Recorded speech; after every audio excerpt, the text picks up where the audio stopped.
Good morning, everybody. My name is Yafa Ratner. I'm a Senior Managing Director at Hilltop Securities and also their Head of Credit. I have a confession to make to everybody in the room. This is my first time here, so I was taking active, copious notes watching Steve moderate the panels and keep everybody on track. I hope to be able to be similarly successful. To me, as the first time here, it's really amazing to watch the intersection of academia and what we're seeing in the muni markets on a day-to-day basis. So I'm super excited to really think through and with each of our three panelists and discussants today. So first on our agenda is Mark Joffe from the Cato Institute. He's going to be discussing his paper on financial reporting standards for U.S. state and local governments. Mark?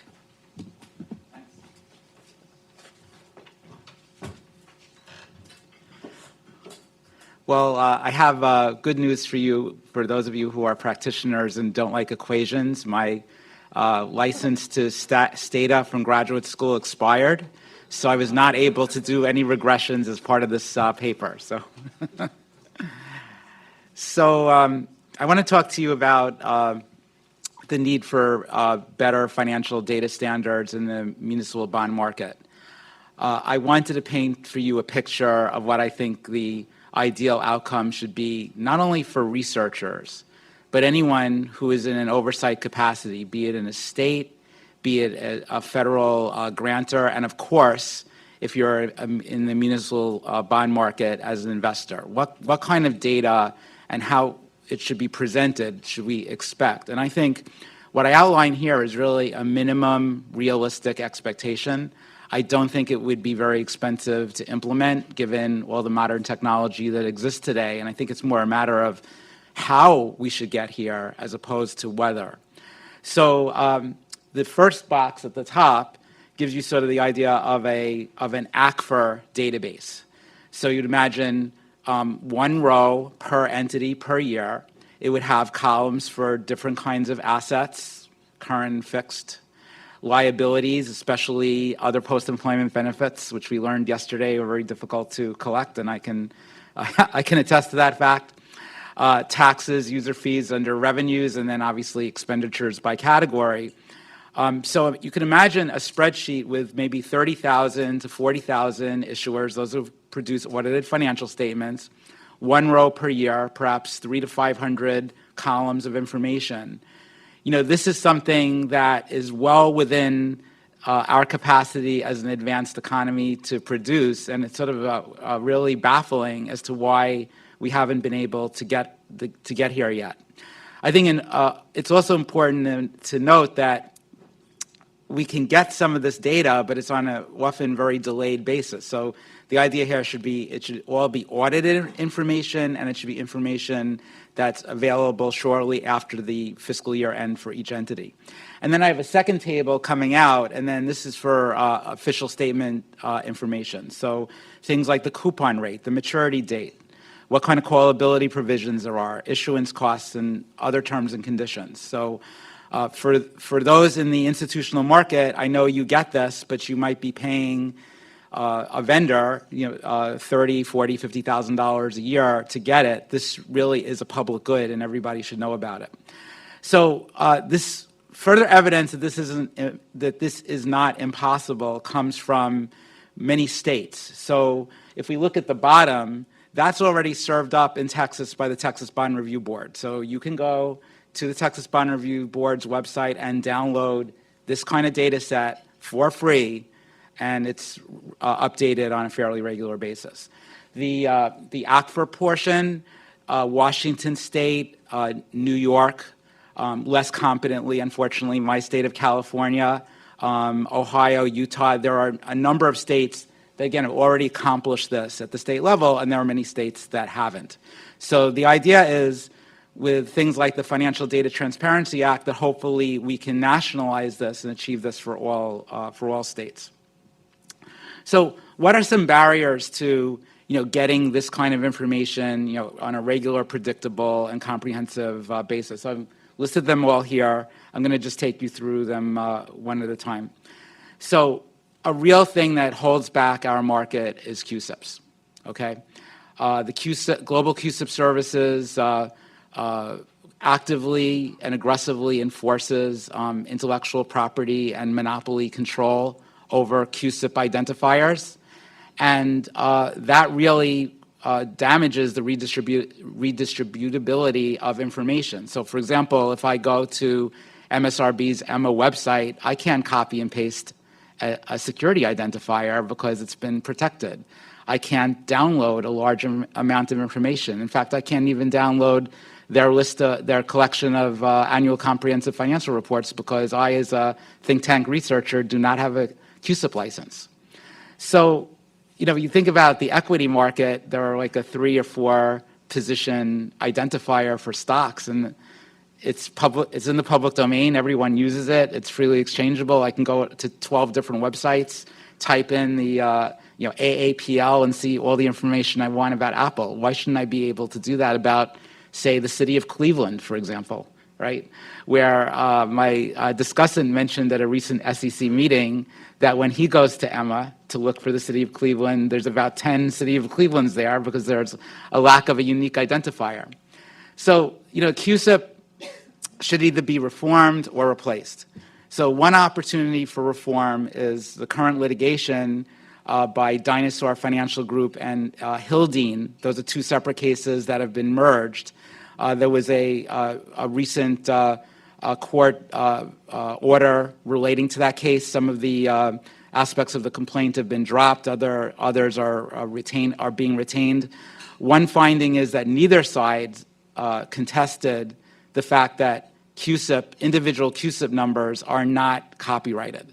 So I think that does severe damage to the claim that this is intellectual property. Now, Global QSIP Services, part of FactSet, is insisting that it's the collection of all of the QSIP numbers and the reference information that represents their intellectual property.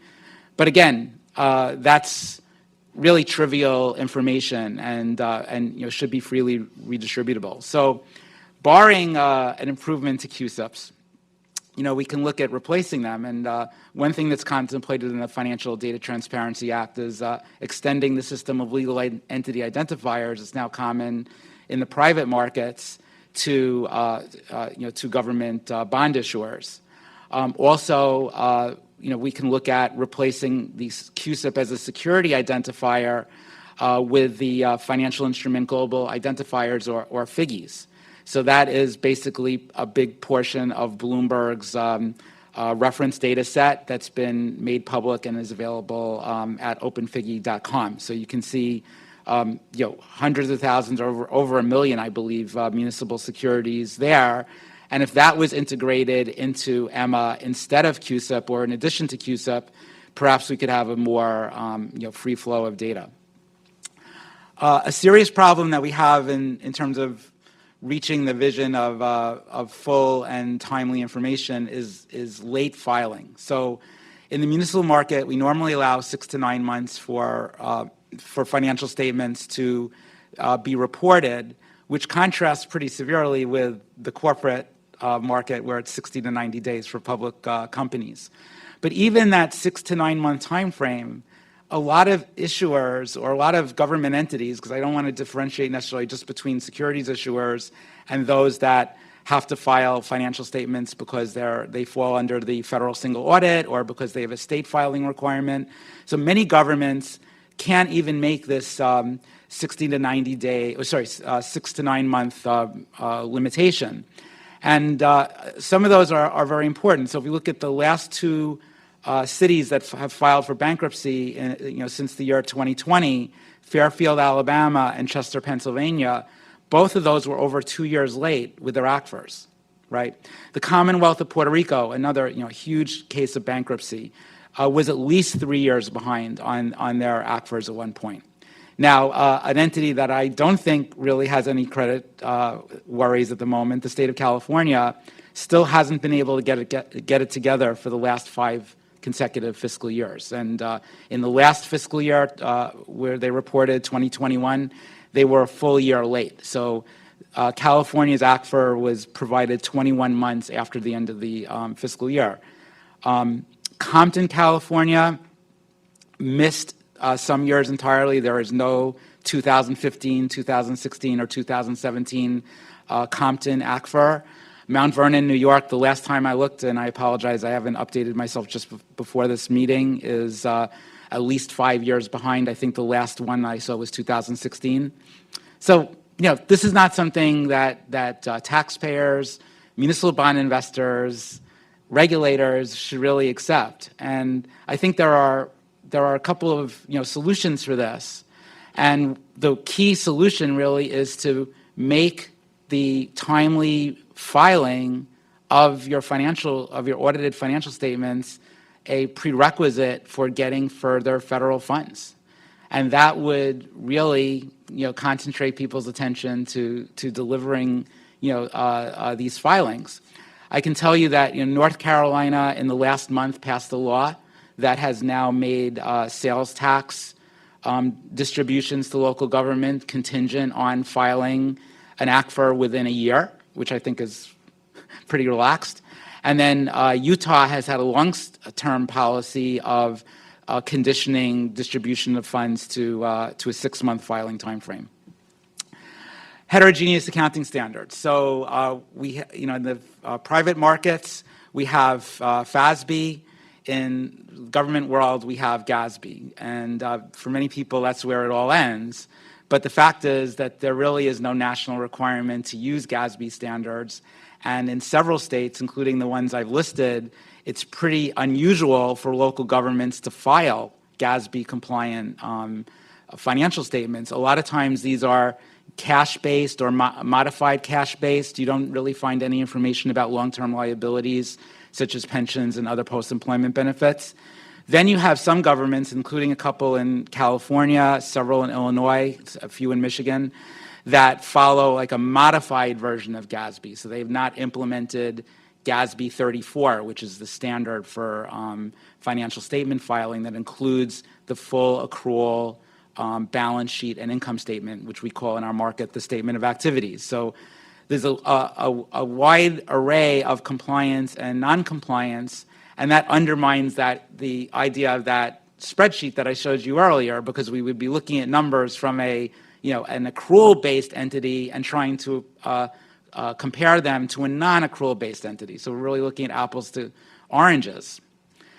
One thing that could be done here, and this is quite a stretch, I have to admit, but it is a policy idea that I'd like to float, is that the OMB, which oversees the single audit process, could require GASB adherence. I mean, right now what happens is if I look at a New Jersey local government financial statement, I'll see an audit point saying, well, this does not meet generally accepted accounting principles. Well, why don't we go further to say, well, we as the federal government are not going to accept an audited financial statement that does not meet GAAP standards. A harder one still is the lack of a standard classification method for revenues, expenditures, assets, and liabilities. States have standards. So, for example, Florida has a fairly granular set of accounts that are based on GASB, but then go much further into detail. We've seen charts of accounts in other states. Some of them are required, but more generally they're voluntary. The Census Bureau imposes some level of discipline because when the census sends out their annual survey of state and local government finance, there are categories for revenues and expenditures. They're fairly high level, but maybe they would be functional. So perhaps the way that this can be dealt with, I don't think this can be dealt with in a mandatory sort of way. I think it has to be really handled voluntarily. But perhaps the census could get together with various states and come up with maybe a somewhat more granular level of the already used census standard, which has really been enforced for decades now, and perhaps have something where maybe smaller entities could just produce the actual census categories, which they're already required to do every 5 years, or more advanced entities could have a more granular set of set of categories that they could report. This one is really amazing, and I've worked on this for quite some time personally, and I think there's several people in the room I've hit up for funding for this particular project. So the idea is that while we continue to be in the world of PDF-based ACFRs, could you just go to one website and be able to find all the ACFRs that are out there and then just download them for free and without going through the, and I'm sorry to say, because I know people from MSRB are in the room, but the fairly complex navigation that you have to go through with Emma.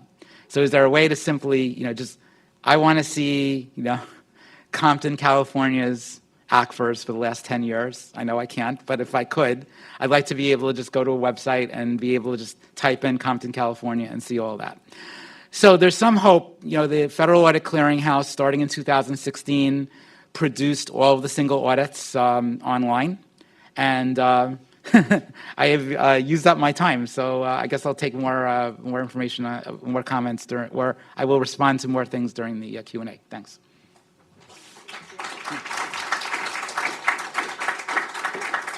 I'd like to call up our discussant, Ahmed Abonama.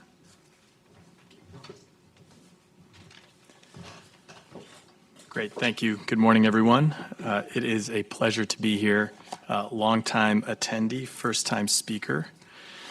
And I'm really happy to share some thoughts on Mark's paper. As I'm sure a lot of you know, this is a topic that Mark has been vocal on over the years with respect to disclosure in the municipal market. And, it's a topic that in my career as a bond lawyer, as staff at the SEC, and now as the finance director of the city of Cleveland, I've kind of seen from a variety of different angles and have what I hope is a unique perspective on the discussion and some thoughts that can help move the dialogue forward in a way that can be productive for the future. So first, I think at the most basic level, absolutely a believer in any discussion that is about improving the availability and quality of disclosure in the market. It's essential for the efficient functioning of the market. It's something that when I was at the commission, we worked really hard at accomplishing through in both the primary market and the secondary market with respect to additional event notices under Rule 15c212 to make kind of private debt obligations more transparent to the investing public, but also in the secondary trading market with respect to markup disclosures to give investors a greater sense of what it actually costs them when they're transacting in municipal securities. Something that per investor surveys, most investors had no clue that a trade even costs them a penny, let alone many, many multiples of pennies each time they executed a trade.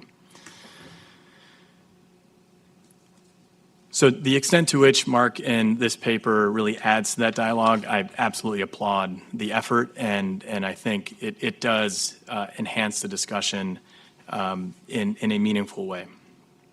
And so as Mark just walked through, he raises 6 shortcomings with respect to municipal disclosure. He discusses potential solutions and some recommendations and some possible objections to those. What I'll do is I'll address kind of each of those 6 shortcomings in turn, offer some thoughts on the discussion of those topics in the paper, and then offer some broader thoughts in the aggregate of the presentation. And I'd also note, I take some pride in being the only one without a PowerPoint today. You might be able to tell that I'm a lawyer. So the first shortcoming, the lack of these effective and freely redistributable standard identifiers. I really think that there are 2 issues embedded in this one. One, the absence of a single issuer/security identification convention, and then also a convention that is freely and readily distributable without having to pay for licensing fees, et cetera. This is a topic that I see some former SEC colleagues in the room. We dealt with frequently in our time together, and I would just say a couple things. One, have no objection to a system that is more comprehensive and uniform, where we don't have multiple QSIP 6s for the same issuer. and a system that is freely distributable and easy to access. I think the devil, of course, is in the details. Even the author points to the UEI identifiers that the federal government has set up, and that's no panacea. The city of Cleveland has 5 UEIs. So it's not clear what the actual solution is there that could create a really clean single identifier at the issuer level, and then security level identifiers. And then what I expect would be needed is for issuers that have different credits within the umbrella of the larger issuer, like the city. We have a water credit, we have a pollution control, airport, another identifier that can segregate those separate credits from our general obligation tax-supported credits. And so the only real advice on this that I would offer a caution is we should avoid baking into any future regulations a specific service, a specific provider.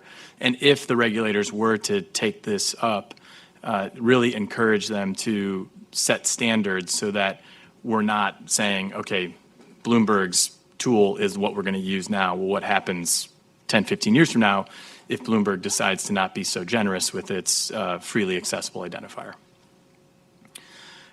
I'd also note that this is really a market convention, and it's up to a certain degree, the market participants who are using this QSIP convention to determine that they want to use something else. At a certain level, this is wholly within the market's control. I would also note just the cost and the burden of some kind of a change like this, which on the upfront for the issuance portion would be relatively easy and simple. However, the MSRB's EMMA system is built, the infrastructure is built based on the QSIP identifying convention, and to pivot from QSIP to something else would come with tremendous expense, burden, and disruption to the functioning of EMMA. So I would just encourage the author to think about that issue and how we could work through that as a market. So second, with late filings, I mean, look, they happen. We had MCDC. We know that sometimes they never happen at all. They happen for myriad reasons, and I don't think that anything is going to change that. Probably the best way to address late filings would be through some really significant and major and incredibly controversial changes to the regulatory framework of the municipal market, which I don't think we're here to discuss, and I did not bring the right protective gear to have that conversation. And so this is a tough one where the deadlines are clear. The regulations are not vague. You have 10 business days to file a material event notice. You have a filing deadline in your continuing disclosure undertaking to file your annual consolidated financial report. I think the issue is a complete lack of market discipline in the context of knowing that there is almost always an imbalance between supply and demand. And so that market discipline is really hard to impose on the broker-dealer side. But without that kind of discipline, without the market and the folks with the capital who are investing conveying to issuers who are not fulfilling their disclosure obligations that there is a penalty for that failure, the late filings, the issuers that say, we're fine. We were late a year, but we still got great pricing on our last offering. There's no market communication that's conveying to them that this is a real problem, other than folks like us in a room sort of acknowledging that theoretically that this is a problem. So the third, I'll address the combination of the heterogeneous accounting standards, classification methods, and the PDF-based reporting, because I feel that these kind of fit together conceptually. And I do believe this is where the paper really could use some more thorough discussion of how we could get this done and why we should get it done and what the costs and burdens would be on individual market participants and then the market more broadly when we're thinking about any structural changes with how the MSRB collects information, et cetera. And a couple questions for the author. Is homogeneity the objective here? If it is, how do we get there? Would we be trading one version of heterogeneity, that is kind of jurisdictionally based, with another version that is dependent on the kind of issuer we're talking about? Is it really conceivable to have a single set of standards for a market that is as diverse as this? I think there's a note in the paper about the number of municipal issuers really being at about the 36,000 mark. That's a lot. It's compared to the public company number, which is, I believe, under 4,000 now. And so, there's a sense of scale here that we have to wrestle with, and a sense of complexity, given that you're a governmental entity and you're a governmental issuer, no matter how big you are, if you enter the capital markets. Whereas, it's pretty easy to choose not to be a public company these days.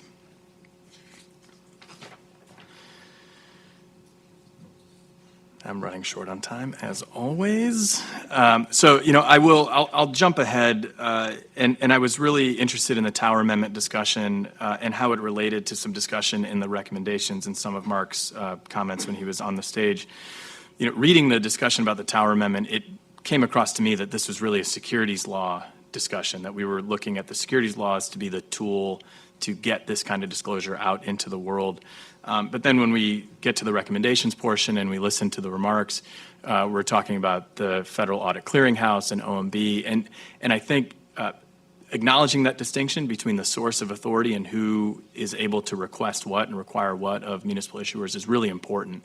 The 10th Amendment, the Tower Amendment, is a distinctly securities law question, and I think has really interesting possibilities if that the paper could explore in terms of the true scope of the federal government's authority, the real words in the Tower Amendment, and what that could mean for future regulation. So my time is up, and with that, thank you.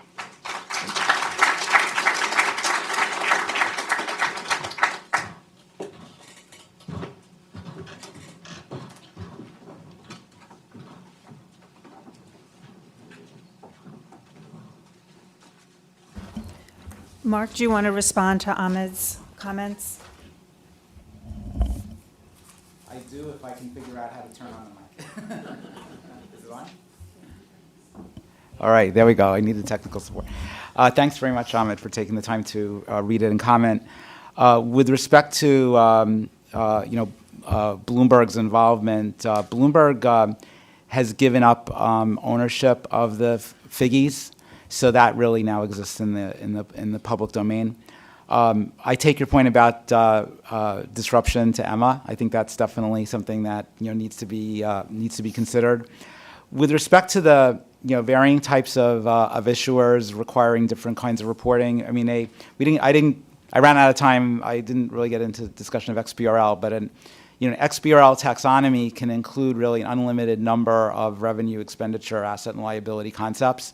So there's no reason that one taxonomy couldn't handle a lot of different types of issuers. However, it's also possible to have multiple taxonomies. So if we decided, for example, that there needed to be a special taxonomy for transit agencies versus general purpose governments, that's also possible in terms of implementing FDTA. And I think Ahmed correctly points out that I do a lot of conflating of different regulatory regimes. So let me just be clear that any entity that receives and expends $750,000 of federal funds has a filing responsibility with the federal government. As part of what used to be called, I think it's now called 2 CFR 200. Used to be called Circular A133, which is promulgated by OMB, and that is a way to regulate. And there is an act called the GREAT Act,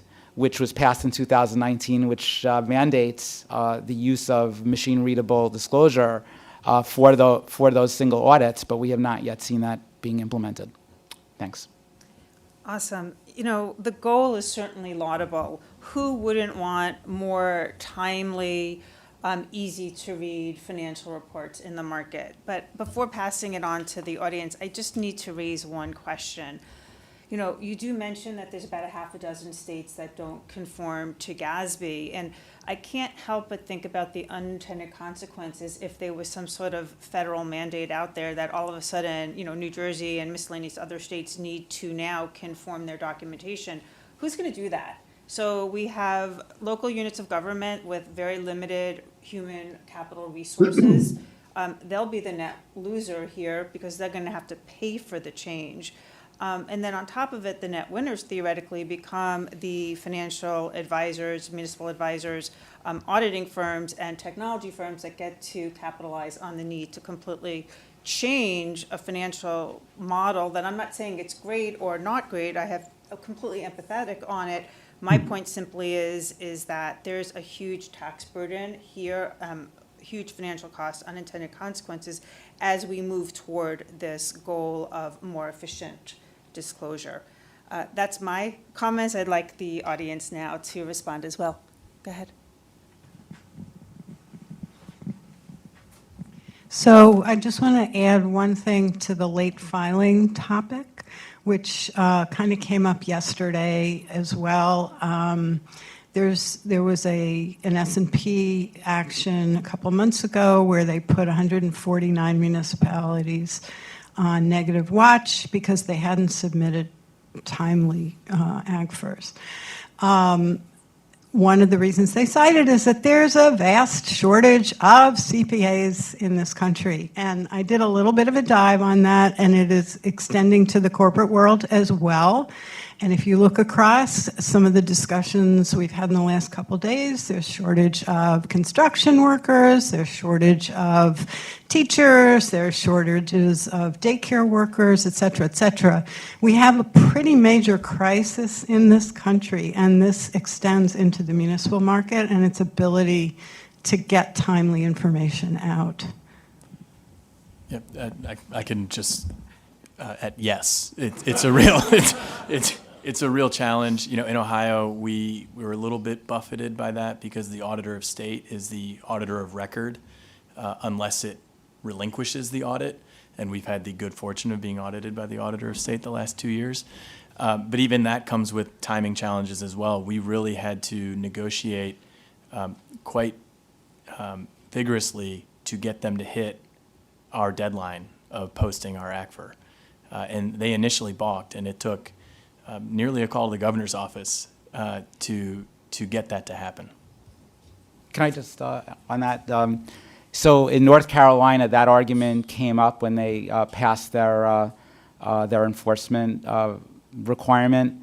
So there are 600 governments in North Carolina that have to file with the state, and there were 25 or so that are more than 1 year delinquent. So somehow, despite the shortage of government accountants, 575 governments in North Carolina were able to figure out how to comply with this requirement. One reason why we specifically are going to face a greater shortage of government accountants is that the industry is not keeping up to date with technology, right? So your ability to use your skills elsewhere gets less and less as you fall further and further behind what's going on in the corporate accounting world. I think that comment, though, goes right back to the earlier comment, the earlier panel that Steve moderated. It's just not politically expedient to necessarily spend your cash and limited resources on improving financial disclosure or financial reporting models within a particular municipality as opposed to paying for that extra police officer or that extra teacher. And therein is that conundrum that continues to perpetuate in these markets. Next question. Corby Deere from Bloomberg Open Symbology. I wanted to echo what Mark had noted, that Bloomberg does not own the intellectual property or the copyright of Figgy. It rests with the standards body who have adopted Figgy. Within the standard itself, it is written under the MIT open source license, which guarantees its perpetual open source. Bloomberg cannot charge, Bloomberg cannot generate revenue from Open Figgy. It is Bloomberg's security master identifier. It is our primary key within our data sets, but we do not own the intellectual property of Figgy for that. With respect to the impact on the Emma website, we had a very nice conversation a number of years ago when Emma was going under its facelift for its website. We had made all the appropriations for a mapping service exclusively for the Emma website. The impact to the MSRB and the mapping of CUSIP to FIGI is minimal. We actually provide it on the website through an open source API, freely available. And in terms of the FDTA impact, if the specific section where it actually calls out the identifier section, it does not name FIGI, but it describes what the identifier should be. One, it needs to be a standard of a recognized standard body. Two, it needs to be open sourced and unlicensed. Three, it needs to be machine readable. And four, it needs to be freely redistributable. You have CUSIP and you have FIGI. Only one of those identifiers meets the standards of the criteria of the FDTA. It's what FIGI has done to CUSIP is what LEI has done to DUNS. And that type of comparison, I think, hits home here in DC. It is basic reference data, non-proprietary, and open sourced. So I just wanted to touch on those three things. Next question. Hi, Matt from UniChain again. Well, a lot of echo. Mark, to your point about the muni market falling behind in technology, the FDTA actually states artificial intelligence if you read the summary. So my question is, generally speaking, if you think about the aggregation analysis of PDF documents, how do we all envision these emerging technologies playing a factor in the years to come? Well, I think there are some people in this room who've forgotten more than I know about artificial intelligence, but my understanding of how things like ChatGPT work is they work on a corpus of data. And so if we don't have clean data going into models, we don't have useful outputs because garbage in is associated with garbage out. So cleaning up our data, especially at source, is the way we get better data and better governance over the municipal market. We have time for 26 seconds worth of a question. Anybody taking that? Go ahead. Well, 26 seconds, I've got to formulate a question really quick. So, Emily Brock with the Government Finance Officers Association, thank you so much for the information. Been deeply involved in this conversation. At GFOA, fundamentally, we practice, we focus generally on creating best practices. That is, when good things are done, good things happen as a result. A carrot instead of a stick. And Yafa, to your point, if things are kind of pushed upon us and imposed upon us as opposed to sort of a natural underpinning of how might we be able to learn this technology, formulate this technology, and create a municipal market that's a $4 trillion market that underpins our economy across our country, we're heading in that direction. I think it's probably out of the scope of reality to think about it implementing in 4 years. But certainly, I think it's worth a mention that there are really good things happening in technology at local government levels, especially in financial reporting, as we move forward. So that wasn't really a question. That was a point. That was a statement. But hopefully, any comments? I'd like to. I would just like to, associate myself with the position that GFOA took in 2009 when it said in its best practice for web presentation that local governments should adopt XBRL when it became feasible to do so. And so I think that was great. I think it was also great that until 2017, GFOA provided the financial indicators database, which aggregated about 70 data points on 4,000 governments. And so I think GFOA has done some great things in the past. And I look forward to working with GFOA to do some great things in the future to implement FDTA. Thanks. Awesome. Thank you so much.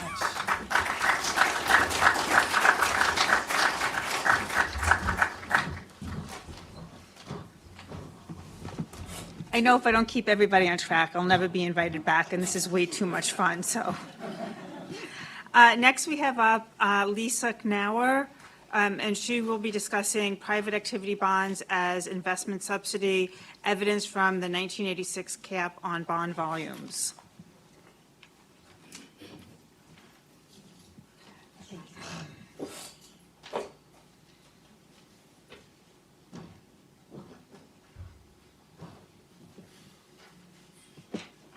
Okay, so thanks a lot for having me. I'm super excited to present my paper on private activity bonds as investment subsidy, in which I'll derive evidence from the 1986 cap on bond volumes here today. So as you can infer from the title, the main focus of this paper will be qualified private activity bonds. Those are tax-exempt bonds issued by US state and local governments on behalf of private sector firms with the ultimate goal to foster local investment and employment. The US state and local governments thereby only act as the conduit issuer, not taking any liability of those bonds. Due to the tax exemption, those bonds are substantially cheaper than standard corporate bonds. And to give you an upper bound of this cost advantage, in the 80s that I'll study in this paper, the relative difference between top-rated local government bonds and corporate bonds was about 2 percentage points, which gives a relative cost advantage of about 20%. So this is an upper bound, but this is quite substantial, and making it a very cost-attractive tool of financing for corporations. The overall size of this private activity bond issuance market is quite large. In 2019, it constituted for about 25% of overall issuance, and it was way larger in the 80s, where it constituted for more about 50% of overall issuance in this muni market. From a political point of view, those private activity bonds are often controversially debated, mainly due to federal tax revenue losses that are associated with it, so that this tax exemption for private activity bonds was often very close to being terminated, but still exists today. Despite the political attention and also like the overall size of this private activity bond market, relatively little is actually known about those private activity bonds from the beneficiary sides or from the corporations that are the ultimate recipients of those proceeds. Therefore, in this paper, I'm trying to provide evidence or insights on the corporate reaction to this type of financing, and I'm basically trying to answer 2 questions. The first being is, how does this supply of private activity bond financing actually affect firm investment in the first place? And the second question, given that those private activity bonds subsidize capital relative to labor as an input factor, how does private activity bond financing actually impact employment in a second step? So there might be either some substitution effect going on or some scale effect relative to how this is going to be used within the firms. When trying to estimate the impact of private activity bond financing on firm outcomes, I'm going to face multiple identification challenges, and I'm going to give you a broad overview of those challenges and the way I'm going to address them now. So most straightforward, obviously private activity bond issuance isn't random, so it might simply reflect differences in local investment opportunities that are existent out there. Even within the same set of local investment opportunities, not all firms will demand private activity bond financing. So there are like additionally endogenous factors why firms will request this type of financing, and it's very difficult to control for this universe of motivators that drive firms to request this financing in the first place. And finally, I have a second step of a selection issue, meaning that states also have discretion in the allocation of private activity bond financing and might presume different agendas on how they want to distribute this subsidy. To give you an overview of how I'm going to address this, so my main analysis will be based on a bordering county sample, which allows me to kind of keep investment opportunities constant, and I'm going to exploit differences in a per cap PAP supply shock at those state borders. To address the differences in the selection into private activity bond issuance of those firms. A huge share of my analysis will be based on private activity bond eligible firms, so those that would qualify this type of financing, but are not necessarily the ones that will request it in the end. So a huge share of those estimates will be rather intention to treat effect relative to a direct effect that I will be tackling on. And finally, to address states' selection or distribution mechanisms of this private activity bond financing, I will exploit a lottery-based allocation approach for one state in my sample, which will be Texas, which will give us like a random variation in how those private activity bonds will be distributed. Okay, so let's jump into the main shock that I will explain in this paper, which is around the 1986 Tax Reform Act. Before this 1986 Tax Reform Act, private activity bond issuance was booming very crazily. So the 1986 Tax Reform Act kind of constituted the biggest shock to this private activity bond financing market ever.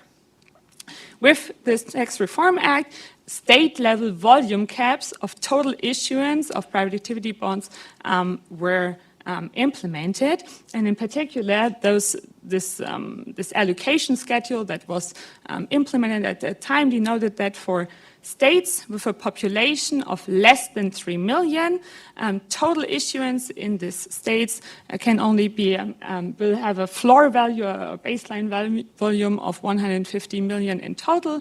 And for states with a population above 3 million inhabitants, those states can distribute $50 times the state population.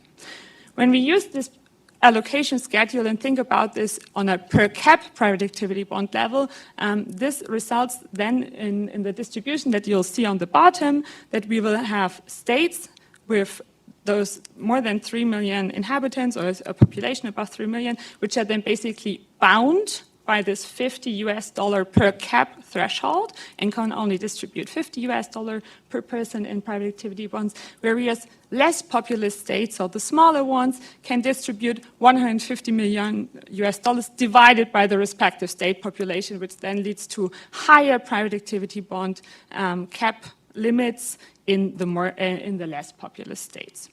To give you a concrete example, for instance, West Virginia at that time had a population of about 1.8 million inhabitants. That translates into a per cap PAP supply limit of about $80. So this would be a state on the left-hand side of the 3 million threshold, whereas, for instance, Virginia had a population of 6 million inhabitants, 6 million making it bound by this $50 per person threshold, and those states are basically bordering. So we have West Virginia, which has can distribute higher amounts of private activity bonds per person, whereas Virginia could not do so and was bound by this limit.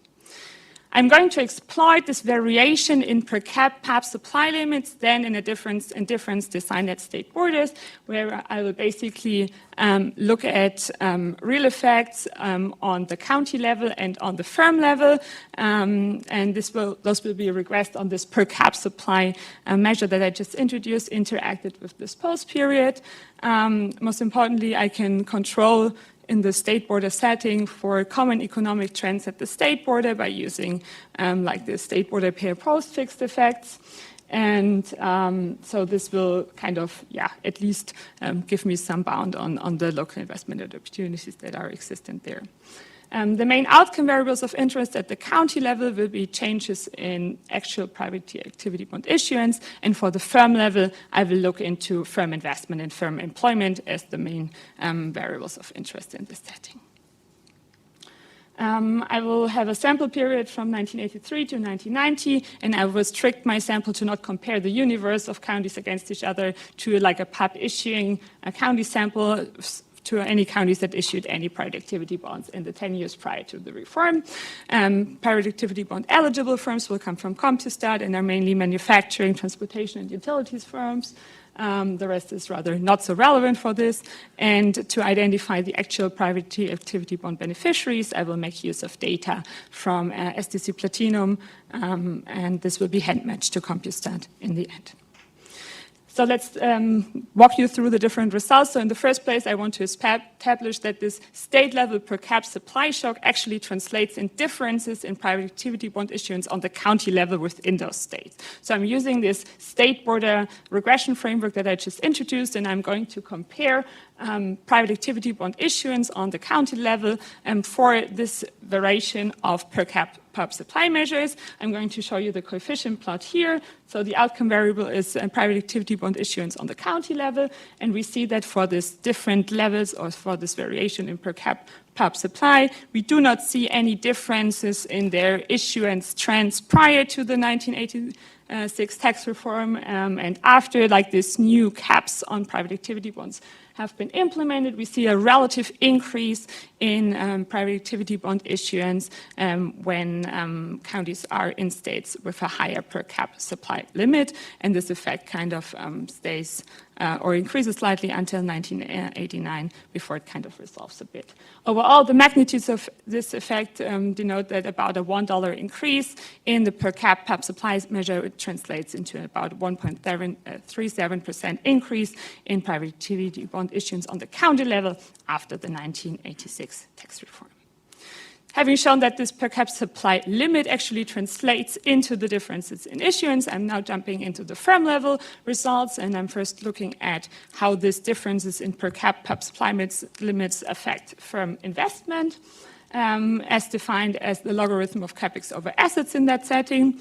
This is like a similar coefficient plot over the time. Again, we do not see any differences in investment trends prior to the 1986 Tax Reform Act or prior to the implementation of those new caps. After the reform, we see an increase and then always upward trending increase in firm investment for firms which are located in states with relatively higher compared to lower per cap PAP supply limits. Talking about the magnitude effect, they are rather large, so that a 1 standard deviation increase in per cap supply limits leads to an increase in capex to assets ratio for those firms. These are the results for the private activity bond eligible firms. I can also use these regressions on the actual beneficiaries of those bonds. Given the smaller sample size, I cannot control for the state border setting there, but I also find that across the different specification for the beneficiaries, if it's either beneficiaries after the reform or firms that received a private activity bond before and after the reform in column 3 and 4, that across those specifications, I also find a positive impact on firm investment for being located in a state with higher per cap PAP supply. Now, moving to how this increased investment for those firms translates into differences in employment. I'm applying the similar setting as before, so I'm looking at log employment as the outcome variable and showing how differences in the per cap PAP supply impact employment over this event period. Again, we see non-significant trends prior to the reform, and after the 1986 tax reform, we see a direct increase in employment for being located in states with higher per cap supply limit, and this kind of stays rather constant in the post-period. The magnitudes correspond to about a 5% increase in employment for a 1 standard deviation in per cap PAP supply. This is more consistent with that there are more scale effects related to this private activity bond financing, whereas this does not provide any evidence for any substitution effect going on.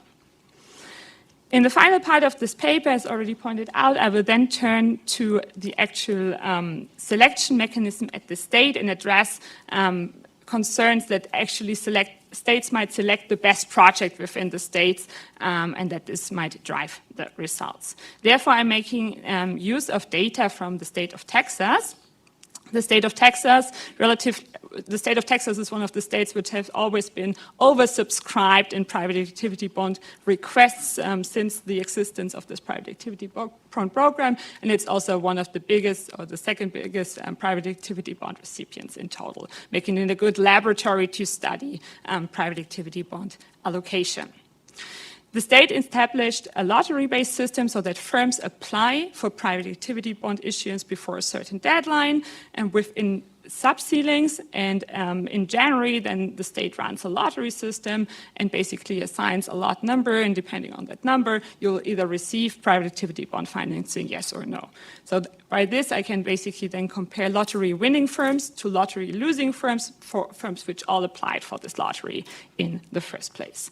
I can only use a very limited time sample because I need to observe both lottery winners and losers in the same year, and I'm also trying to come up with the cleanest estimation of the sample so that I only consider lottery winners in the first year that I observed them in the sample, and the control group then only consists of firms which never received any private activity bond issuance in that time. The regression framework then is in a delta-based regression where I'm estimating the change in firm investment on the on the allocated bond volume over that time, controlling for lottery year fixed effects. Looking at the results, so my preferred specification is in column 4, 5, and 6, where I'm including lottery year fixed effects, basically comparing lottery applicants in the same year for this reform, and I'll show the differences over the time horizon for 1, 2, and 3 years of this reform. We see that in year 1, we do not see any direct effect of receiving any private activity bonds via the lottery. The effect seems to kick in year 2 and slightly increase in year 3, meaning that this random allocation of bond volumes via the lottery is associated with a relative increase in firm investment over that time. That being said, I'm hoping to shed some light on the corporate reaction to this type of financing, providing evidence for like more stimulative effect of firm investment, and showing that employment is more living up to a scale effect in that setting, and trying to provide insights on how actually firms react to this type of financing. Thank you.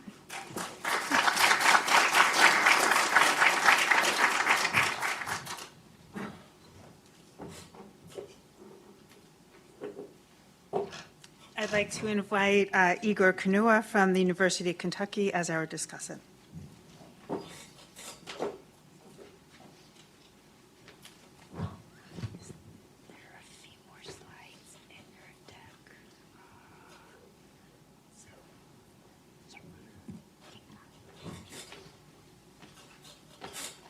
I would like to thank the organizers for inviting me to discuss this paper. It's a pleasure to be here. So although Lisa did an amazing job presenting the paper, let me just highlight summarize the paper just to highlight some features that are going to be important here for my discussion. Right? So this paper is trying to answer a basic question. Right? So what's the effect of private activity bonds on firms' investments and employment decisions?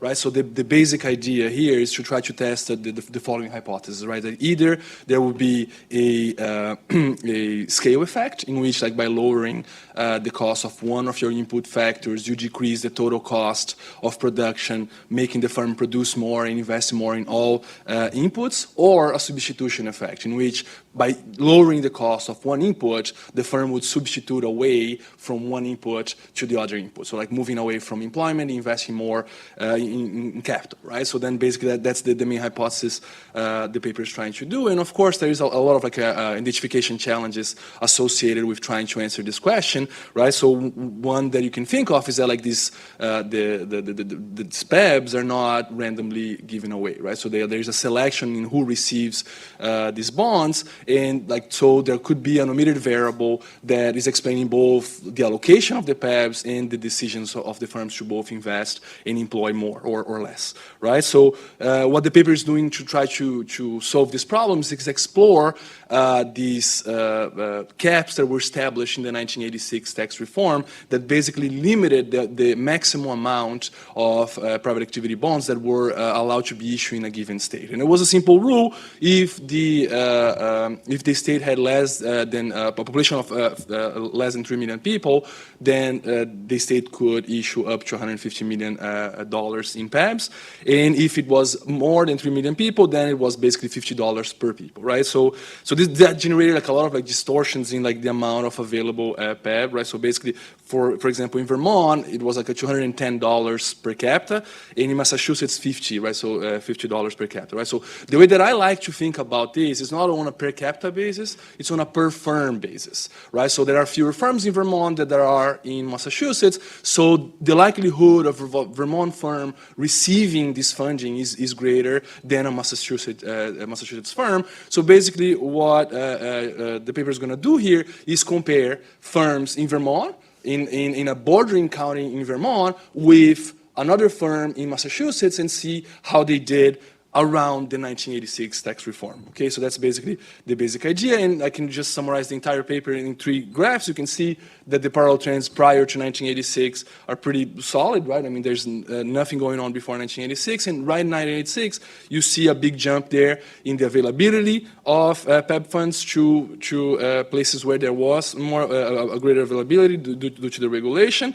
The firms in these places invested more, and they employ more as well. Okay, so that's a very important question. So I have basically 3 suggestions that I would like to make to the author here, right? So one is regarding the research question and the contribution of the paper. Then I also would like to discuss, and I think this is going to be like my biggest point here, the economic magnitudes and the need for more details on the allocation of these private activity bonds. And also, of course, this is an empirical paper, so I need to talk about identification, otherwise I would just like lose my job, right? So that's why I'm here, right? So I think that like, right, so the big research question, the overarching question that we're trying to answer here is whether or not governments should be providing subsidized credit to companies. Okay, that's the question that we want to have a good answer to here, right? And there are many arguments in favor, right? So it can stimulate the economy, it can address market failures, like maybe like these companies were not going to be able to get this credit through normal channels, and also like in a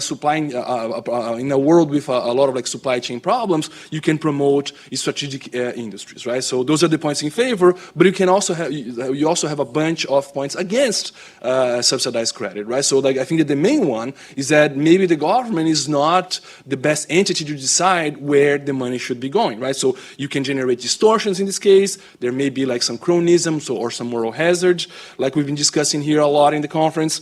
And there's also crowding out of private investments, right? So I think that right now, what the paper is doing is just looking at investments, which is kind of like the very direct effect of having this subsidized credit in employment, right? I think that it already provides a pretty compelling evidence that, like, well, these PEBs are pretty useful and they can have a good benefit. But what I would like to invite the author to do here is to look at more outcomes so we can have a better picture and a better answer to this question of whether or not we should be having a subsidized credit or not, right? So here I have a laundry list of things that she can do that like maybe could help her answer this question.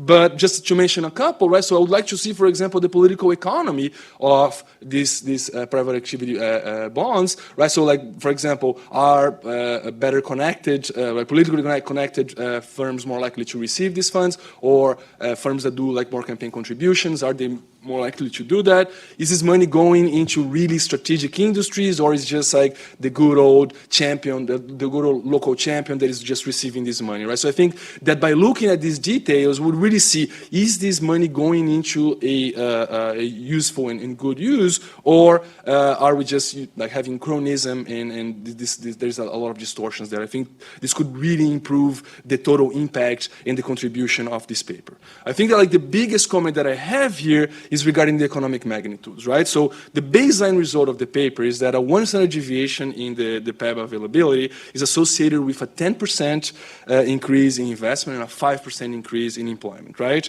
So I think that there are 2 things that I would like to mention here to like put this into perspective, right? So the first one is that we're talking about CompuStat firms, right? So those are publicly listed firms where like the medium amount of assets is around $800 million. In PEBs, right, so I told you like the cap for Vermont, for example, is $150 million, but not 100% of the funds go into industrial development, right? So a lot of like these states prioritize housing, for example, for the use of their private activity bonds. So then if you think of like, let's say that like half of the Vermont bonds were used for industrial development, we're talking about $75 million going into these PEBs, into a $800 million firm, generating a 10% increase in investment, right? So it's kind of like hard to reconcile like the size of these things and how much this is moving this market for like these very large publicly listed firms, right?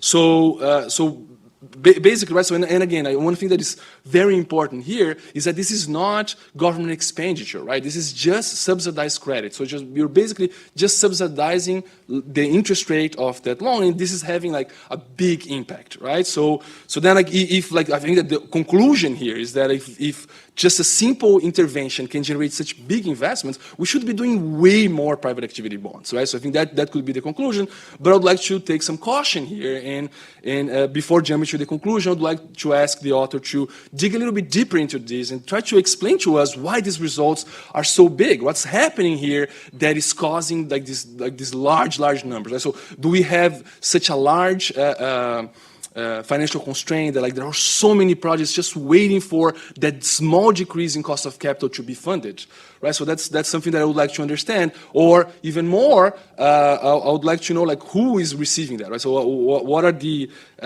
projects that are receiving this type of money, and why didn't the conventional financial markets weren't able to actually fund these projects, right? So I think that understanding more who is receiving and why they're not receiving from the capital markets would really help us try to understand why you're finding such big numbers, right? So I think that answers everything. Of course, as I said, there is an identification result. I'm not going to spend so much time here, but I'm not a huge fan of the neighboring county, and I told this to Lisa earlier, I'm not a huge fan of the neighboring county identification strategy for this setting. I think the neighboring county identification strategy is really good when you have a shock at the county level. Here, what she has is a shock at the state level. So the money, the variation is at the state level, and the money has to move from the state to the county, from the county to the firm, and then the firm has to decide to invest or employ more, right? So I think that there are many steps here where things can go wrong and where she can have measurement error here. So I would encourage her, maybe that's my opinion, but encourage her to move away from the neighboring county identification strategy and focus more on her firm level results, which I think are really good, and more specifically speaking, the lottery results, right? So she has a bunch of lottery results that are very good because now you know that you almost have an experiment there, that the allocation of the funds were randomly assigned by a lottery result. So I think that she can bring these results up to the front of the paper and then discuss more based on these baseline results here, right? So I am running out of time, and just time flies when you're having fun, right? So I just wanted to say this is a very important question, right? So many governments all over the world would like to know the answer to this question. So I applaud the author for that, and I just would like her to push more a little bit on these three topics that I mentioned. Thank you very much.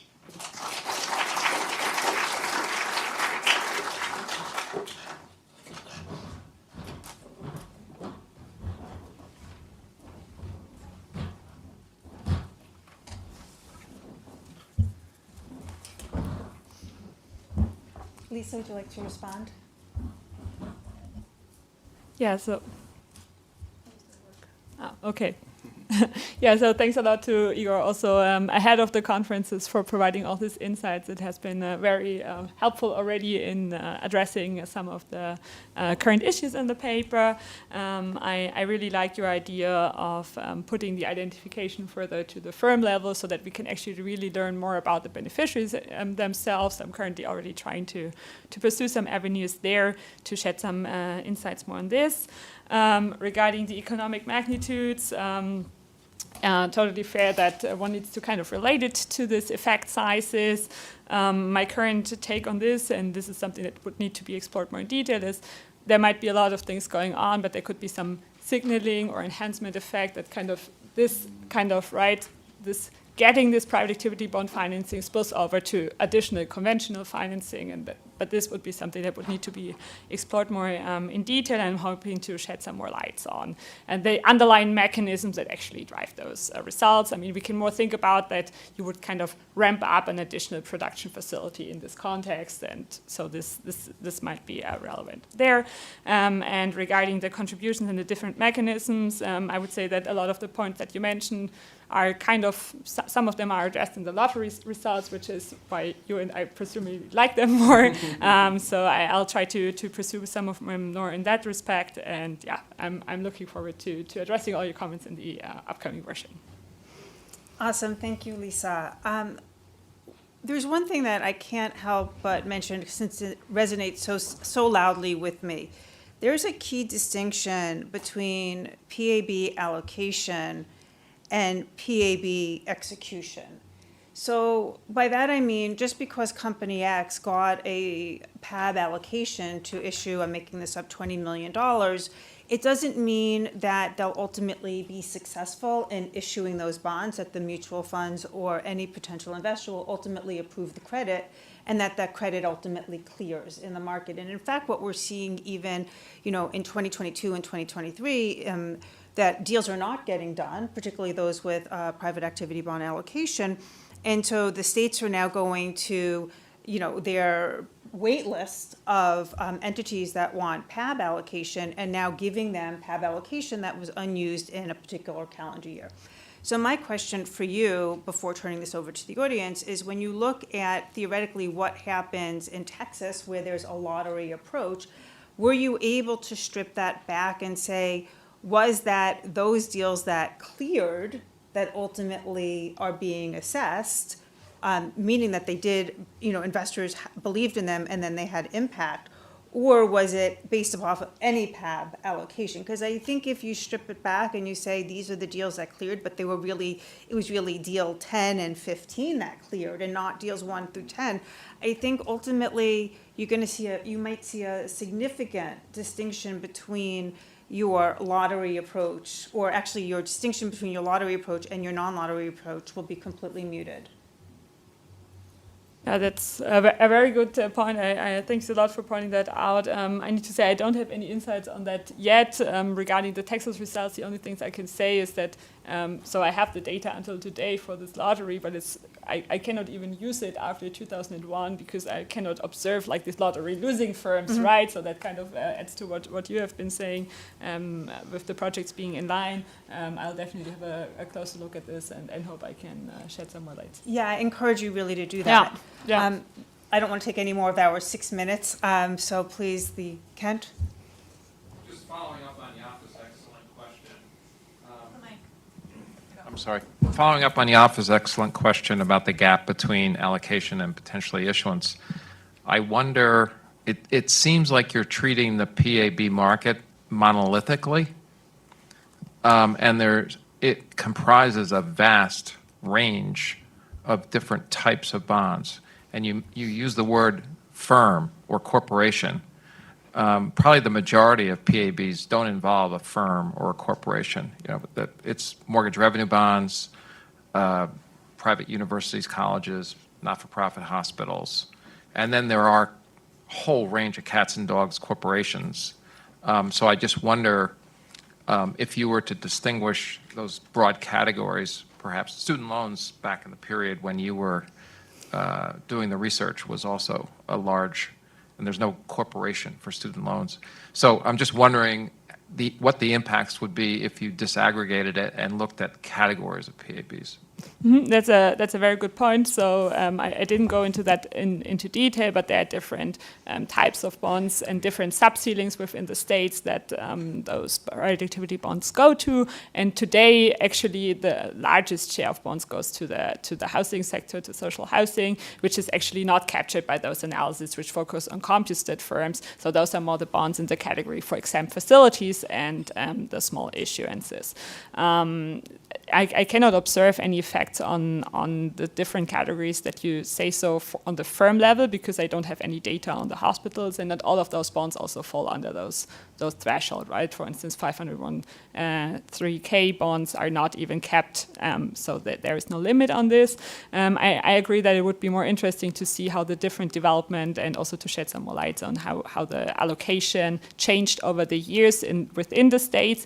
In the 80s, I need to say that the corporate sector received a larger share than it did today. For instance, in Texas, we see that there was a huge jump between 1996 and 1998, where before almost 50% was allocated to like exempt facilities, and afterwards only like about 30%, which was a huge chunk. And today, a lot of states could already fill all their limit with housing bond applications. Yeah, so this is something that would clearly need to be executed or looked into more detail, but it might might also call for this presumably a relative increase if there are beneficiaries on the corporate side which actually realize interesting projects, which are basically currently driven out of this market because of these differences in the scheme. But yeah, very, very fair point, and I will definitely provide some more insights in the paper on how this changed over the time. Yeah. Next question. I have a institutional background question. Is there any requirement on maturity? Yeah, there is a maturity level. I think you can only issue 120% of the project's lifetime. That's, I think, the cap on the maturity level. Next question in the back. Thank you. I'm Ehsan, and regarding the point that Igor mentioned about the efficiency of these investments, I'm wondering if you have looked at the default rate of these bonds and whether they are different compared to like other regular type of mini bonds, which could basically speak to the like over-scaling of these companies. Thank you. That's a very good point, and I haven't looked into this project there in more detail, but I know that the default rate is higher than in conventional municipal bonds. So those projects are simply more riskier, given that they are secured by private sector projects, and this is also why like this yield gap is only an upper bound that I pointed out, and the true gap is smaller given the riskieriness of this project. Yeah. Next question. Okay. Thank you very much, Lisa. Thanks again to you.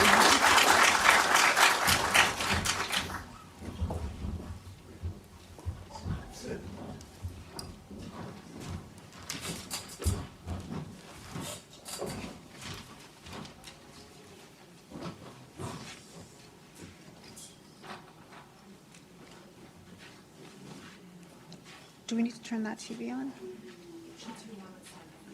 Oh, he's not going to listen? Oh, he's listening. I got you. Beautiful. Okay. Thank you, everybody. We're now on our third paper for this session. We will be discussing the double benefit myth, disallowed interest expense, and inefficiency in the municipal bond market. I'd like to call Adam Looney from University of Utah.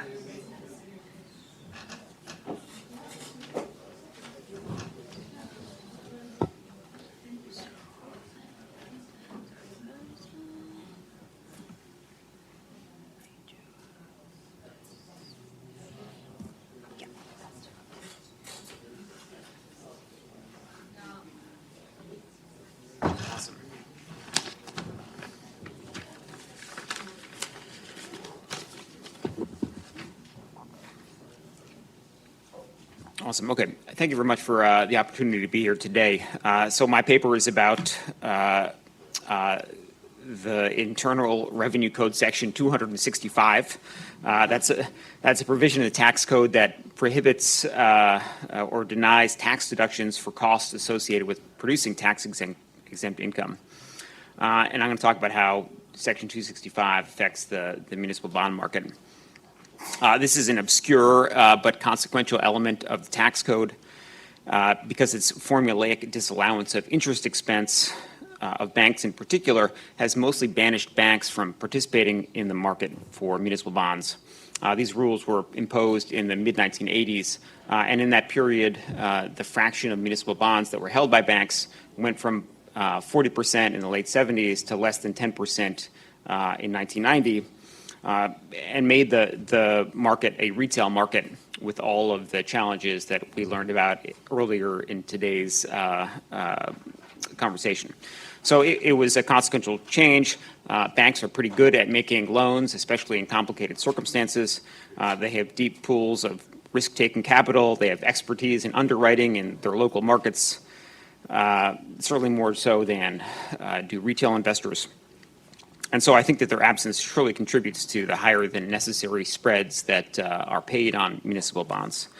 And what's more, I think that this law change was based on a misguided theory that banks were earning a double benefit excessive profits because they were both receiving taxes income and because they were deducting the interest expense associated with that. I think that theory is just wrong. It makes no sense in theory. It has been known to be false, I think, in financial circles for academic circles for decades, including by people who are in this room. And empirically, it just doesn't seem to be accurate.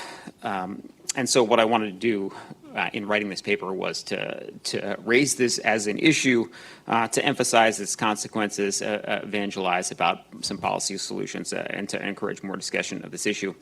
So to that end, I'm just an outline. I'm going to tell you what the Internal Revenue Code Section 265 says and does.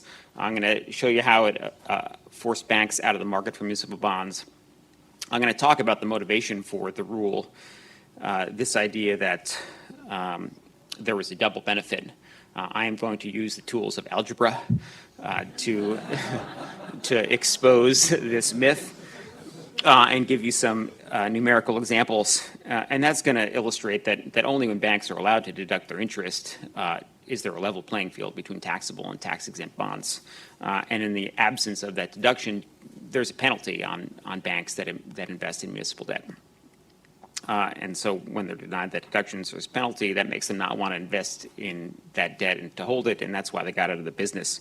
I'm gonna describe some consequences of that for the market and describe some options. So there's a lot to Internal Revenue Code Section 265. I'm not going to go through all of the details, but the key part is that it says that in the case of a financial institution, no tax deduction shall be denied for that portion of the taxpayer's interest expense that is allocable to tax-exempt interest. The elements of this have been in the tax code since we have had an income tax. It was codified in 265 in the Tax Reform Act of 1954. It's a very old set of provisions. I'll circle back to the motivation in a second, but it was intended to prohibit certain forms of tax arbitrage. And prior to the 1980s, banks were basically able to circumvent these rules by saying that their interest expense wasn't allocable to the taxes and bonds that they did hold. And then in the 80s, Congress changed the law. And in 82, it imposed a haircut formulaically that said you're going to lose 15% of your interest expense that's allocated. In TR 86, it imposed a 100% disallowance. So basically what the rule says is that if a bank invests 10% of its assets in tax-exempt bonds, then it loses 10% of its interest expense. And that was a big deal. So, it caused banks to stop investing in municipal bonds. So here's the long-term fraction of all municipal bonds that are held by banks. In the immediately before the 1980s, banks held more than half. Or in the 1970s, they held half of municipal bonds. It was in the high 40s, just in 1980. It had never been below 25% of municipal bonds at any time prior to the 1980s. And then after these changes, it's never been above 15%, and typically was below 9%. And so there's a lot of ups and downs that are about cyclicality of bank profits, differences in marginal tax rates, the invention of the mutual funds that invest in tax-exempt bonds. But this is a big change, and even today, banks are only minimal players. And to the extent that they participate in the market, it's often in taxable municipal bonds, or I'll describe briefly later, bank-qualified municipal bonds. And I'll circle back to this later, but it's now a retail market, and there's an absence of these large, sophisticated financial intermediaries in the market. And I'm going to argue later that was a bad decision, a bad development. Before that, I wanted to just think about the premise of why we have this rule, and to describe why I think it doesn't make any sense. So the then called, I think, General Accountability Office or General Accounting Office issued a report in 1988 that described the changes that were imposed in 1986 and kind of described why they were necessary. And so the concern is that a taxpayer could accrue a double benefit by deducting interest paid on money borrowed to invest in tax-exempt securities. And I think that, like, I use this quote because I think it's representative of what people think about this market. So when I would go around the Treasury Department or I talk to my colleagues at the Joint Committee on Taxation, and I was like, well, why does this rule exist? And they say, there's a double benefit. And I was like, well, what is the double benefit? And then they would say, bank receives tax-exempt income, and then bank gets a deduction for deducting the expense. That's two. As if, like, I had made it through life not being able to add to two. And, like, so there was, like, not a deep theory of, tax incidence at work here, underlying the hypothesis and quantifying it. But fortunately, GAO gives an example, which I highlight here, and the numerical example shows that, in the example, the taxpayer borrows $100,000 at 5%, invested in municipal bonds, which also pay exactly 5%, and thus get $5,000 of interest tax-free and a tax deduction of $5,000 that gets them a tax benefit. And I think the basic problem here is that this is not an example of a financial market equilibrium. The basic reason is that arbitrage encourages investors to purchase securities up to the point where they earn the same after-tax return on taxable and tax-exempt bonds. That means either that the yields on tax-exempt bonds are below the yields on taxable bonds, or that the price paid for a tax-exempt bond is equivalently higher than the $100,000 paid for the taxable bond. So this is like a financially impossible example. And in fact, what I'm going to show you in a second is that if the after-tax returns on taxable and tax-exempt bonds are the same, then not only is there not a double benefit, there's not a single benefit. You get the same. You get the same, right? And so again, I'm going to use algebra to describe this.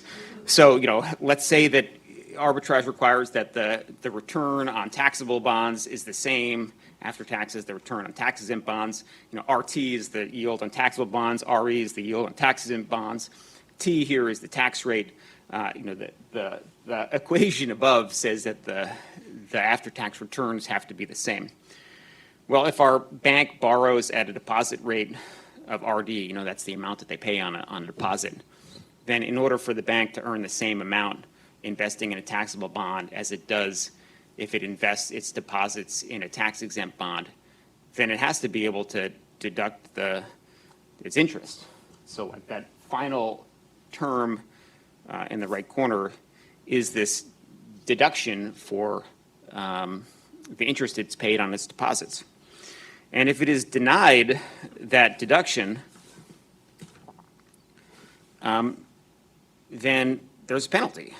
The return on taxable bonds is always greater than the return on tax-exempt bonds. And so a bank's never going to want to hold a tax-exempt bond. So that's the algebra. I'll give you some examples. So I've just pulled some numbers for municipal bonds, corporate bonds, deposit rates. I have to say that in the spirit of this market being totally inscrutable, it was very hard to find useful numbers to provide this example. So I've used a Moody's index of seasoned AAA bonds. The recent yield on these taxable bonds was 4.77%. MBIS uses EMA data to have an index of investment-grade bonds. Those paid last week 3.14% on similar maturity bonds. The deposit rate, the 5-year CD rate paid according to bank rate and published in the Wall Street Journal. I don't know if that's a good source, but I think it's a good source. Says that banks are paying 2.86 on a 10-year deposit, or sorry, a 5-year deposit. And so if we just go through the math, focusing on the first column, if the corporate bond yield is 4.77%, you can think of investing $100 in that bond. They earn $4.77. They paid $2.86 on the deposit. They earn a pre-tax spread of $1.91. They pay tax at the 21% marginal tax rate for a C corporate bank of 40 cents. They earn an after-tax return of $1.51. Well, column 2 is, let's say that they instead invest in a tax-exempt bond, but they're allowed to deduct the interest. They only earn $3.14 on the bond. They pay the depositors. Their pre-tax income is only 28 cents. But they get a benefit, a tax benefit, of being able to deduct the interest that partially compensates them for the fact that the yield is so much lower on the tax-exempt bond. That means that their after-tax income is 88 cents.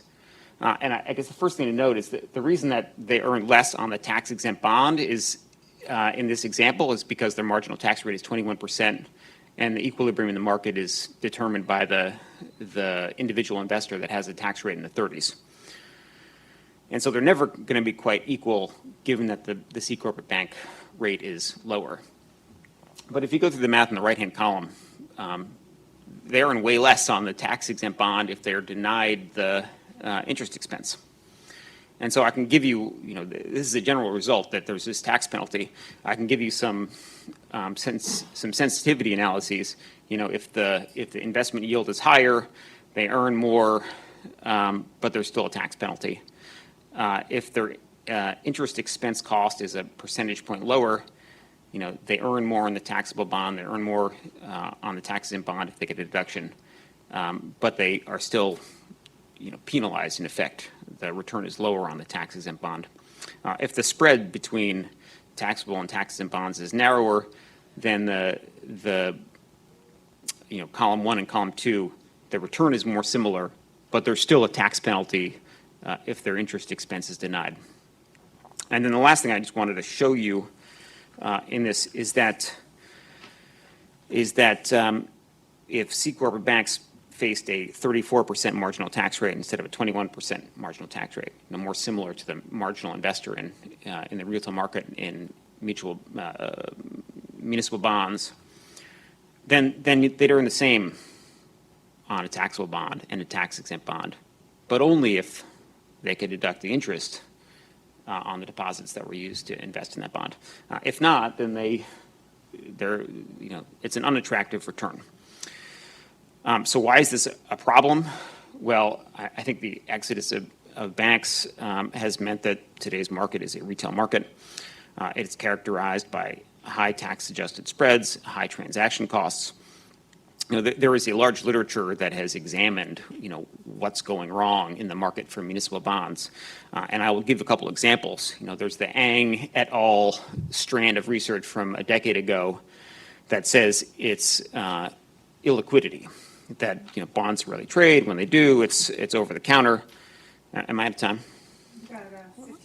15 seconds. Okay. So one theory is it's illiquidity. One is that it's high credit spreads. I have to say I don't really care. I think in either theory, the fact that banks aren't in the market suggests that the market's worse off. They reduce credit spreads because they're good underwriters. They bring pools of risk-taking capital. I think they're better traders. I think even more directly, there's substantial evidence about the involvement of banks in this market that suggests that the participation of banks improves outcomes.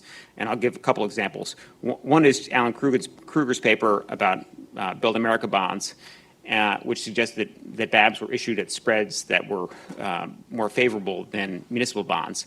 And I like this example because we basically created a new financial product to appeal to banks to solve the problem that we made bank investments in traditional municipal bonds unattractive. And then more recently, including a paper that was presented at the last conference, I think in 2019, D'Agostino's paper, suggested that bank-qualified bonds issued by small issuers that banks are allowed to hold because of an exception, they trade at lower yields and they're issued at in kind of higher volumes than otherwise would be because they can be issued by banks. So I think that this suggests that we should have more bank participation. I just want to close to say a couple ways to do this. One is we can just throw away the old 1980s rule. I think that that's what we should do.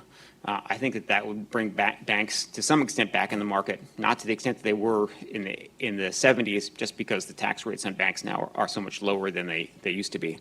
But there are incremental reforms. You know, no one's ever raised the small issuer threshold from $10 million in 1986. There's been a lot of inflation since then, and so you can imagine having that threshold be higher. In the American Recovery and Reinvestment Act, they had a rule that said if you invest 2%, less than 2% of your assets in municipal bonds, then you can ignore Section 286. And so that encouraged some larger banks to invest in non-qualified assets. And so I think that those would be good changes in the market. Thank you.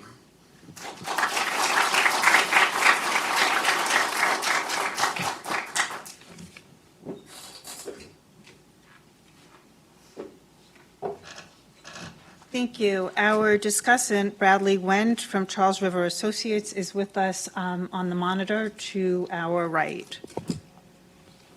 Go ahead, Bradley. You can hear me okay? Perfect. Great, thank you very much. When I received the papers from the advisory committee this year to review, this was the one I raised my hand very quickly for, just because, as Adam just said, it's an issue that's been out there, and I certainly think it really deserves a reexamination.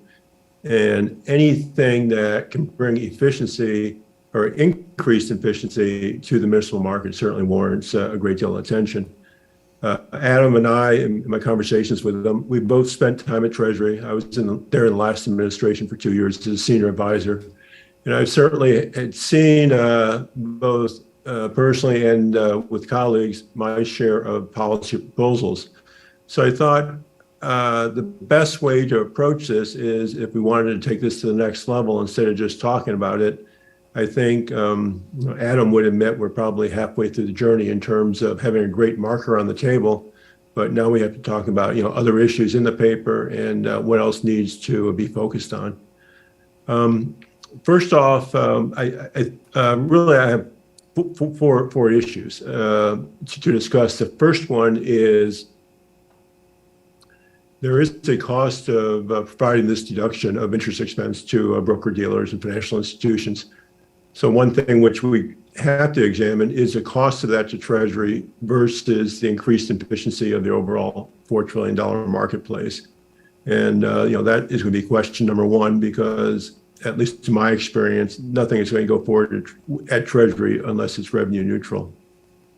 The second thing is, and Adam certainly addressed this, but the market now is 70% retail.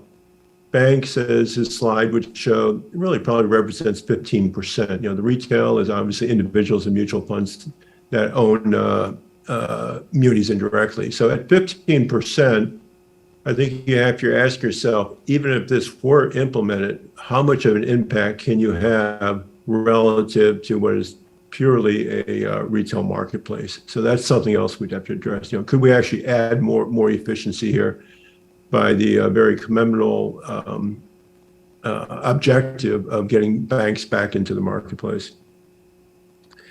The third thing is, I think a great deal of analysis has to be done when you have two disparate tax rates. We all know that the muni curve is upward sloping. Obviously, the long end trades at a lower ratio than the short end. Marginal rates are 34%. So in theory, bonds should trade at 65% across the curve, but that simply is not the case as we can look at ratios. So the question is, how much efficiency can you create when the top quintile of taxpayers are buying the vast majority of the bonds? Their marginal rates are probably on average over the last decade, 30-31%, plus another 4 or 5% for state taxes, versus trying to bootstrap up a 21% financial institution using Adam's number. So I don't know if that disparity in interest rates between these two parties is going to allow greater efficiency, but that's something I think would need to be addressed. The next is, since it is a retail market, everyone in this room probably remembers or are very well aware of taxable equivalent yield in terms of their discussions with brokers or just discussions in general. And all taxable equivalent yield is what the financial community uses a simple metric to decide if you as an individual, 70% of the marketplace, is buying something that is of value to you by taking 1 minus the tax rate and applying it to the muni rate as a dividing it by the muni rate and then comparing it to the taxable rate. And if you end up with a larger number, munis are a good deal for you based on your marginal rate in the current year. So, that is how munis are being purchased right now. And then, my question is, this analysis is really set up as sort of a cash and carry trade, which is the assumption is people are buying or borrowing money to invest in munis. We're going to certainly have to do some work on both the short, intermediate, and long-term yield curves so that we have some consistency in the maturities in terms of the capital costs. But I think we just have to really examine the paradigm. Is this a marketplace generally where people borrow money to invest in munis? And I realize that this borrowing is solely focused on the financial institutions who in theory would be holding these bonds in inventory and what that impact that would have. But once again, that would be a change to the marketplace, which would have to override the taxable equivalent yield metric, which is used uniformly across the board. So I think just in summary, I think there's those 4 issues to be dealt with. And if you were to point to an easy to implement policy, call it a test case, I agree with Adam fully that bringing back the 2% de minimis rule would be something that you could see what impact that has on the overall marketplace. And that concludes my comments.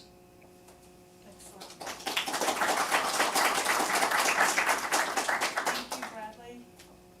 I invite Adam back to the panel.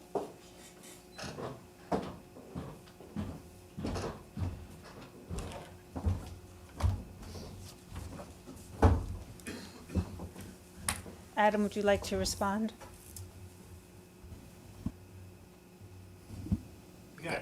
Got it. Awesome. Yeah, so those are great comments. Thank you very much. I mean, a couple, just to respond to those sequentially. One is the cost of the Treasury. So the Treasury included some of these types of proposals in its Green Book in 2016. I don't know who did that, obviously.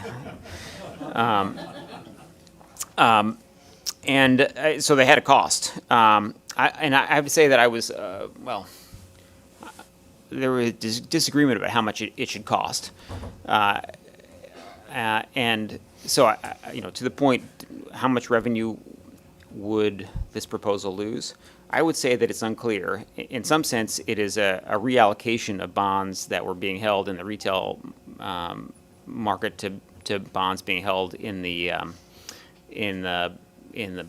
by banks. And if they face the same tax rates, then basically there should not be a loss in revenue. I think at the time in 2016, when the top rate for banks was 35%, and the average marginal rate apparently on investors in municipal bonds was like 28%, there was a revenue loss. I think today it is probably different, and so I think the cost is likely smaller. Another element, it's a retail market today. How much impact would it have? And I guess I have, my strongest piece of evidence is to point at the research that has suggested that for small issuers, it seems to matter, and that they issue those securities at more favorable yields to the issuer. So at the margin in that area, it seems to be beneficial. And so you can imagine increasing the number of bank qualified issuers would expand those benefits more widely. I also suspect that just even marginal participation of more sophisticated financial traders, dealers, people able to deduct the costs of carrying their inventory would be helpful in providing liquidity in the secondary market and arbitraging spreads across otherwise similar yields that is very hard to do today. There are not hedge funds or sophisticated entities that really can arbitrage by borrowing in one market and investing in another in the municipal bond market. So I think even marginal participation could, in theory, have a result. On the point about different tax clientele, I mean, totally right, and I do think that there are probably a lot of different tax clientele in this marketplace. I did not mention it in my presentation or really in the paper, but there are also not just C corporate banks, but there are S corporate banks, and S corporate banks face the individual marginal tax rate, so they are much more similar to retail investors in their tax rates that they face, and so their participation would be, clearly they would be excited to participate at yields that individual investors invest in today. And I guess just the last thing is, between the wholesale repeal of these elements of 265 and the more incremental changes, there are a lot of places to start. The 2% de minimis rule, as Brad said, is a reasonable place. I would say also that the small issuer rules are another place where you could imagine helping a lot of relatively small government entities that are relatively small and have to participate in a, just a sheer number of government entities that are small relative to the amount of bonds that they issue, which is quite small. You could, I think, capture a lot of the complexity and idiosyncrasy in the market just by expanding who gets to be bank qualified. Thank you. I have an observation that I wanted to share when I was reading your work. And there's a lot of focus and concentration on absolute percentages of bank participation relative to the amount of muni debt outstanding. And I do think that ultimately, to me, what I did when I was looking and reading what you had produced is I went back to SIFMA's handbook. And they do an amazing job with respect to presenting data back from 1980. And I just want to share with you some facts that I picked up from there. In 1980, there was just under 400 billion of muni debt outstanding, and banks held 154 billion of that. But if you fast forward till today, where there's 4 trillion of muni debt outstanding, banks actually hold 600 billion, or 4x of their original 1980 holdings today. And I thought that it was insightful that perhaps you might want to consider sharing the absolute dollar amounts, because from that perspective, banks are not a decreasing participant in the municipal space, but actually a significant provider in the municipal space. So I just point that out to you. And the other thing I would also suggest perhaps you think about is, yes, with respect to bank qualified bonds, sure, there's a little bit of a basis point differential, certainly helps some of our smaller issuers out there. But also feedback that we get, on the sell side is that there's a mismatch oftentimes between duration, right? What the banks want to invest in terms of their duration and the optimal structuring of muni financings for local issuers, 30 years and higher, to drive down their cost of capital on an annual basis. So those are just two things that I would encourage you perhaps to consider as you think about your work.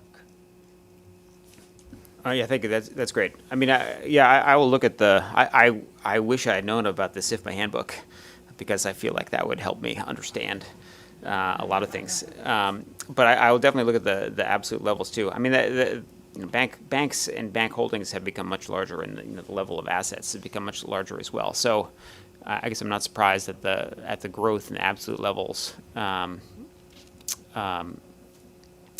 I'll look at that. I mean, I think that the other point is something where I am totally, I have to say, out of my element in understanding the actual, interaction between the, how small issuers would interact with the local financial intermediary that is making them the loan.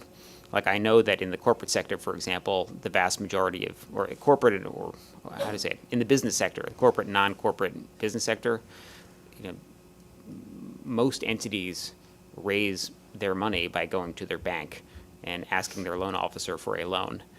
And it's, and so I guess you can tell me what happens, but I mean, I would have thought if you're a small issuer, there is the opportunity for something that is more like that than going to an underwriter and issuing securities.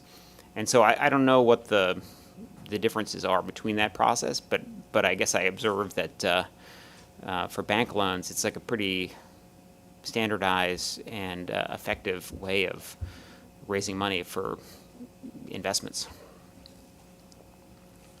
Questions from the audience or comments from the audience? Back.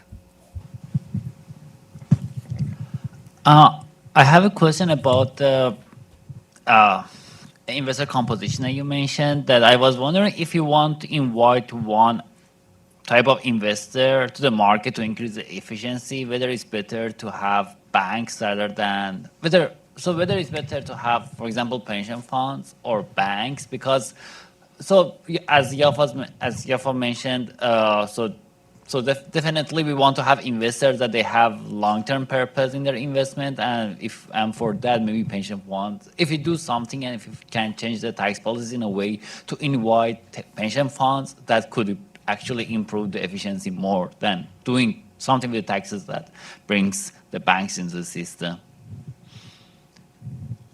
Yeah, so I mean, I guess the issues I talk about here are in some ways directly irrelevant to pension funds, because pension funds as tax-exempt entities, they don't benefit from the exemption. And so in contrast to like Build America bonds, which are tax credit bonds, they get the pre-tax yield basically. And so that encouraged them and foreign investors and others to invest that otherwise. And so I think the direct answer is that this doesn't solve that problem, which is, I mean, an important problem. And they would, pension funds and life insurance companies, have very long-term liabilities, which would be natural investors in this market. And so I don't think that solves that. I think that there is a case that, if you took the limits of arbitrage to extremes, that you could have banks established to produce taxable debt to issue taxable debt and use that debt to invest in tax-exempt securities. And you can imagine kind of backing into a scenario where there was the long-term, pension fund bank that pension funds invested in and produced that. But I mean, that's kind of like a more speculative thing. I want to keep us on schedule, so I'm going to interrupt if you want no more questions. I want to thank Yafa Ratner from Hilltop for agreeing to moderate this panel, and I hope that everybody will agree that she did a terrific job, and she should definitely do this again next year.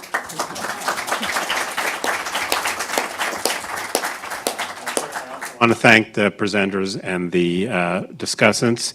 We're going to take a 10-minute break, get back here around 12:30 for our final panel, which is on the effect of COVID on downtowns and municipal finance. So please be back here shortly after 12:30. Thank you.